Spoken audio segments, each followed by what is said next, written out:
Good afternoon, Andy with AJ's.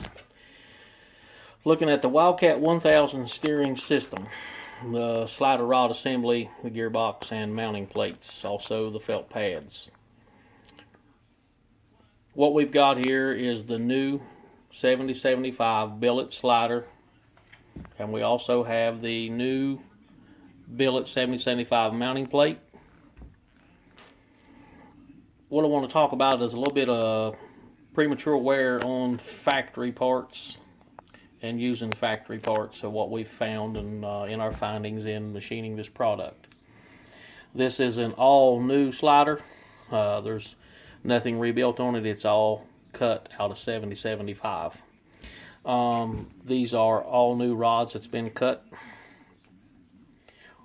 In some of our findings on these rods, clocking was critical. On the flat surface where it mounts up to the mounting plate, both ends need to be in time. So at 12 o'clock, they need to be precise.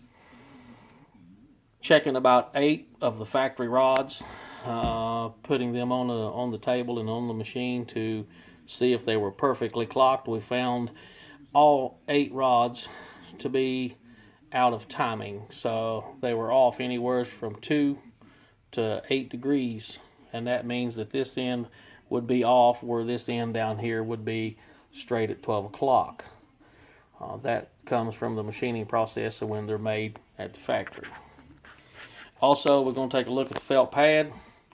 We no longer have a felt pad in this unit. The felt pad always seemed to come loose when people would lube the rods on it. The WD-40, etc., PB Blaster would cause the felt pad to come off. Where it was on the gearbox, it would cause it to wad up on the gearbox and make your steering tight, so there's no more felt pad to deal with. What we did on the slider that's made here, we milled down into the slider and we created a HDPE pad that will lock down in place on the slider itself. Also, getting back to the clocking of these rods, the critical point, if they're clocked exactly right, the mounting plates, the 2 factory mounting plates, and this is just on a Formica top here in the shop, you'll notice that that one moves a good 1/8 of an inch or better. Put it on a machinist table, it'll move even more.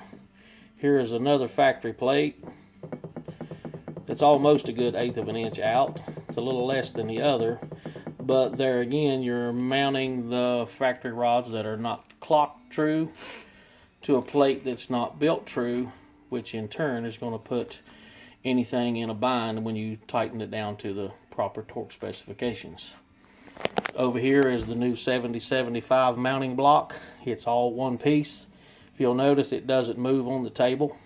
It doesn't move on the Formica, although these other 2 factory ones have quite a bit of wiggle to them. Mounting plates out, factory rods out. It's going to wear pretty quick. Upon installation of the new slider and the new mounting block, the bottom of the gearbox is a critical point. We need to look at it. The bottom of the gearbox needs to be cleaned off where the slider pad will meet the bottom of the gearbox. So you can just take a Scotch-Brite pad, clean it up, make sure there's no scratches or debris. The stub shaft coming out of the gearbox needs to be cleaned. Emery cloth or Scotch-Brite pad, and apply a coat of anti-seize onto the shaft. That's a steel shaft going into an aluminum block. You don't want it to lock up and weld itself on there. Again, here is the new mounting block, which will bolt into the frame. We're going to use blue Loctite on all the bolts. Talk a little bit about the rods, what we did to the rods. They are 4340 rods, cut to size. They were heat treated to 40 Rockwell, and then about 4 mils of Armalloy coating put on the rods. And again, I express, do not remove the rods from the steering slider. We will ship it with the rods intact.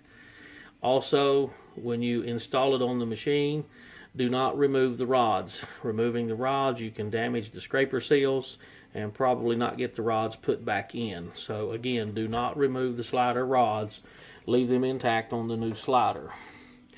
Clean the bottom of the gearbox, clean the shaft, anti-seize on the shaft. The pad mates up to the bottom of the box, and then you're going to mount your mounting plate to the machine. Put it in, put your bolts down through the gearbox, the blue Loctite, everything, and we're going to come up with some torque specifications on what to set it at. We'll be back after a while.